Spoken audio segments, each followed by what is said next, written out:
Hola, ¿qué tal? Muy buenos días. En este día pues nos encontramos con el Padre Cosme, como nuestra acostumbrada sección de nuestro espíritu. Hoy, pues, después del Día del Maestro, tenemos pues unas preguntas y el mensaje que quiso dejarnos Jesús, sobre todo, que fue el gran maestro, el maestro de maestros, en esta ocasión. Y quién mejor que Padre Cosme para que nos diga qué pasó en esta ocasión. ¿Cómo no? El tema del Día del Maestro es tan interesante, aunque ya pasó la fecha, el pasado 15, pero lo importante es que el maestro, ese ser privilegiado o seres privilegiados, que tienen en sus manos el destino de los pueblos, el destino de las naciones, el destino de todo nuestro mundo. Esos hombres privilegiados, digo yo, porque tienen la materia prima, tienen, si le queremos llamar a los niños, materia prima.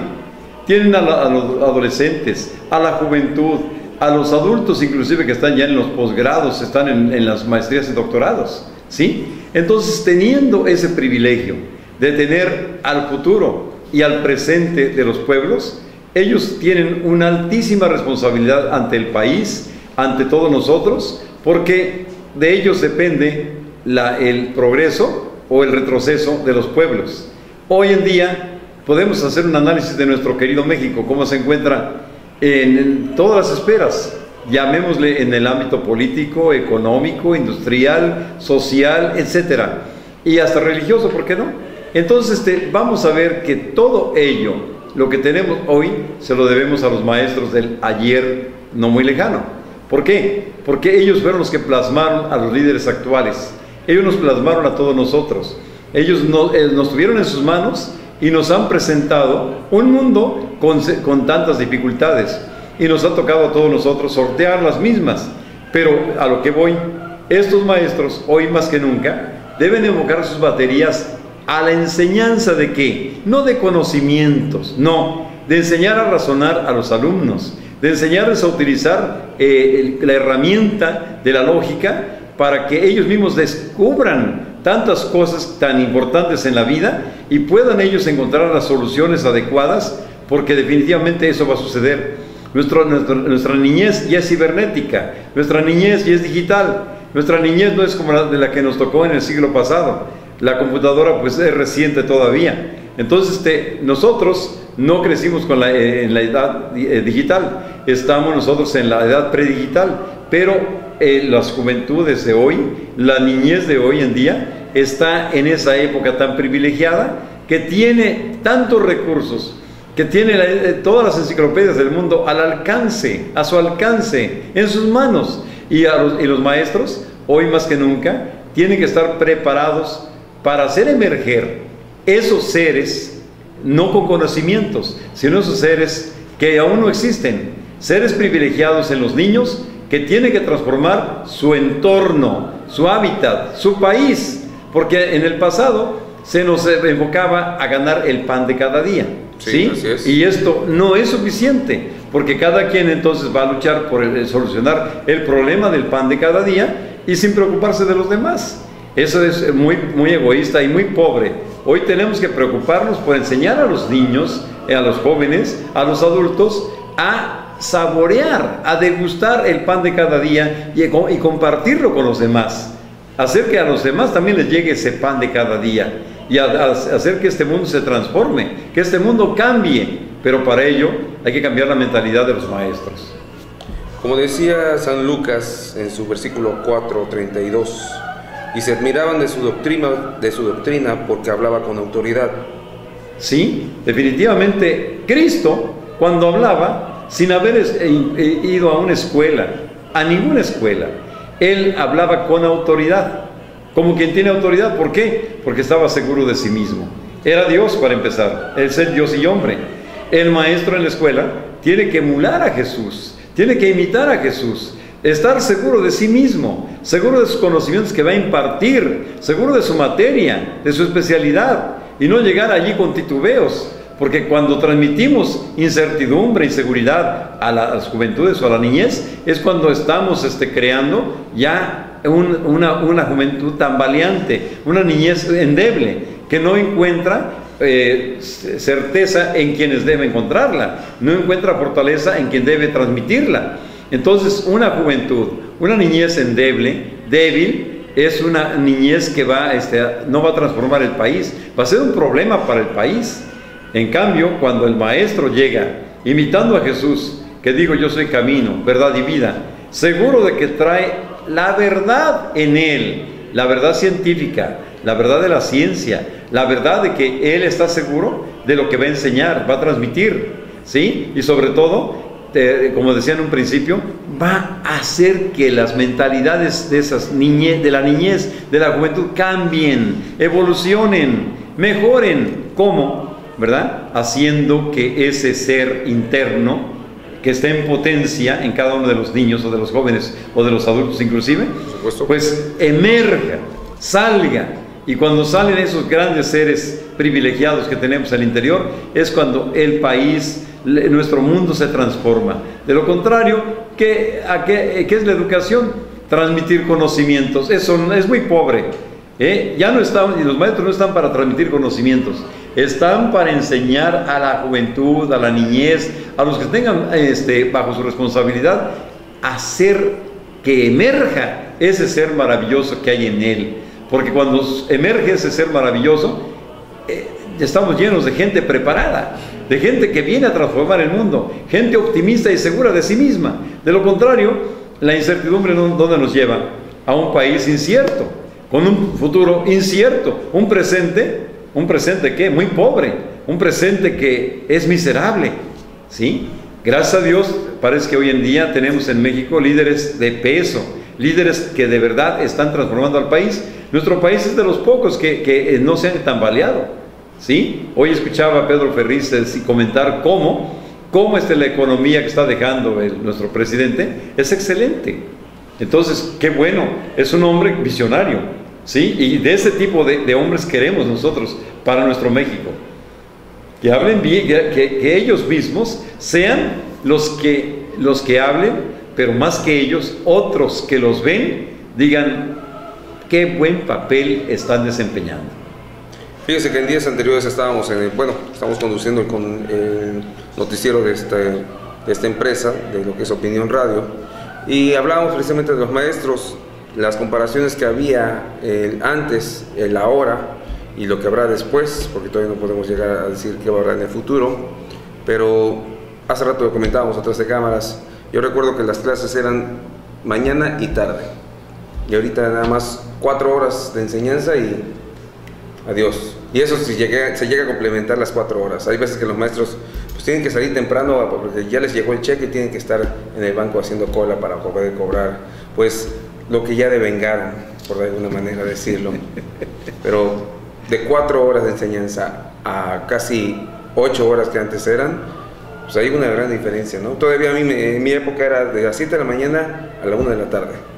Estamos hablando un poquito más de amplitud en el horario para poder enseñar. Y aparte, sí, como lo dice San Lucas, el maestro era una autoridad.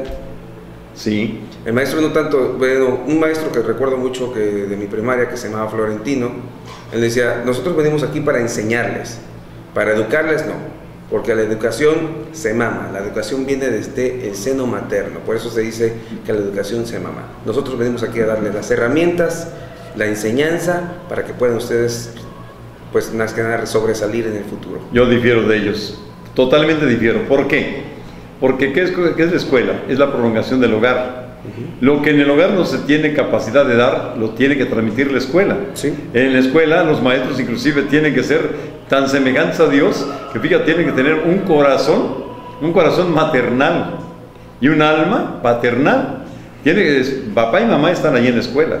¿Por qué? Porque están forjando a los seres, no transmitiendo conocimientos, que es muy pobre eso. Ese concepto debe desaparecer. Los maestros sí deben ser especialistas en su materia, pues, pero además que transmitir conocimientos es enseñar a razonar a la juventud. ¿Para qué? Para que no vayamos a repetir el esquema del pasado, donde se nos enseñaba a memorizar todo. El que tenía buena memoria era un excelente alumno, sí, pero no debe ser así. Hoy más que nunca, más que el que retenga, el que tenga capacidad de incursionar, de cuestionar aún lo ya existente, ¿verdad? Aún lo que ya está probado, ¿Por qué? Porque esa es la única manera que tenemos de superar el presente y entrar de lleno al futuro. De lo contrario, el esquema pasado nos trajo hasta acá, pero un esquema que se renueva, donde se cultiva no la memoria, sino que se cultiva la forma de razonar tan acertada, tan lógica, hará de nuestra niñez unas generaciones que van a venir a transformar nuestro mundo. Van a darnos mucho más todavía. Hoy, transmitir conocimientos, mira, es muy poco y muy pobre. Abres tu computadora, Sí. y tienes las enciclopedias del mundo, las que tú quieras, ¿sí? Entonces, hoy más que nunca, necesitamos que el maestro se preocupe no por muchos conocimientos, no por mucha ciencia, más que de ciencia, que tenga conciencia de lo que está transmitiendo, ¿sí? Que sea consciente de lo que tiene frente a él, no que esté consciente de que él va a cobrar su cheque nada más, ¿no? Así es. Que tenga la conciencia de que está ante una responsabilidad tan grande, y no se imagina de qué tamaño, porque eso lo va a hacer trascendente, lo va a hacer trascender a él, a su momento histórico, de modo que con poquito de ciencia y una dosis tremenda de conciencia y mucha paciencia, va a lograr que los alumnos que tiene a su cargo sean seres brillantes, seres de luz, seres que de verdad vengan a transformar el mundo. De lo contrario, repetimos el esquema y eso no se vale. ¿Qué te parece? ¿Y cómo debemos comprender el magisterio que logra hacer las nuevas generaciones algo más productivas, empezando por ellos mismos, ¿no? Bueno, mira, más que más productivas, ¿cómo encauzarlas a las juventudes, a los egresados de las universidades, de los tecnológicos, a la tarea productiva? Más que nada, porque también están capacitándose profesionistas, empleados, entre comillas, y eso no debe ser. Yo creo que los últimos semestres de la carrera o del posgrado, de lo que sea, tiene que enfocar también el conocimiento que están adquiriendo, la capacitación que tienen para la autosuficiencia, para el autoempleo. De lo contrario, ¿quién nos va a emplear a todos los egresados? No hay capacidad para absorber tanta mano de obra que sale a diario de las universidades y tecnológicos del mundo, ¿sí? Entonces, cuando se enseña cómo hacer una empresa eficiente, las grandes empresas empiezan por microempresas, con micronegocios. Entonces, un micronegocio bien llevado lleva a un macronegocio, a una macroempresa. Entonces, cuando el alumno de los posgrados o de las licenciaturas está terminando sus estudios, que ya vaya enfocado a qué, que si no encuentra empleo, que él mismo encuentre la forma de autoemplearse. Pero fíjese que padre, que ya para terminar, ahora sí nos queda poco tiempo, el tiempo se nos va. Recuerdo en la universidad, el 10 era para la escuela, el 9 para el maestro, no, el 9 para el autor del libro, el 8 para el maestro y el 7 era para el alumno. O sea, ese es más o menos el esquema de enseñanza que, pues en algunos lugares, en algunas entidades de nuestro México existe aún.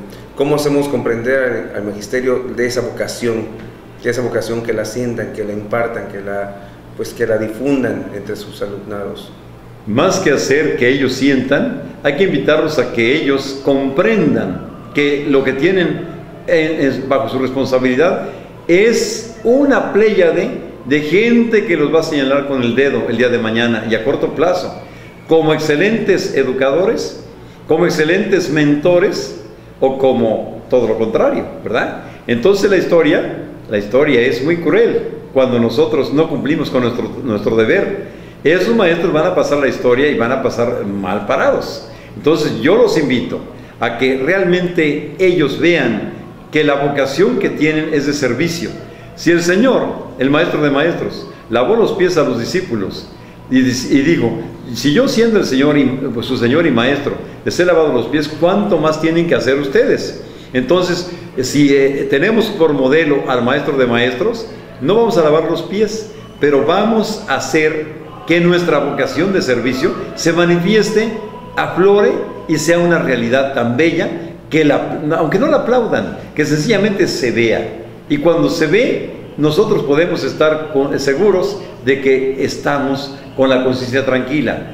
El deber cumplido nos lleva a la satisfacción, nos lleva a la felicidad, nos lleva a la armonía, nos lleva al optimismo y a la esperanza. Porque hay una esperanza muy grande. ¿En quién? En aquellos que tengo bajo mi responsabilidad. Aquellos alumnos que se están educando, los que estoy conduciendo. ¿A dónde? A la madurez. Conducir a las juventudes a la madurez es tener la vocación del mismo Cristo. Pues muchas gracias, Padre, por este mensaje para todo el magisterio, para todos los maestros. Y eso fue todo por hoy, aquí en la sección del Padre Cosme, Nuestro Espíritu.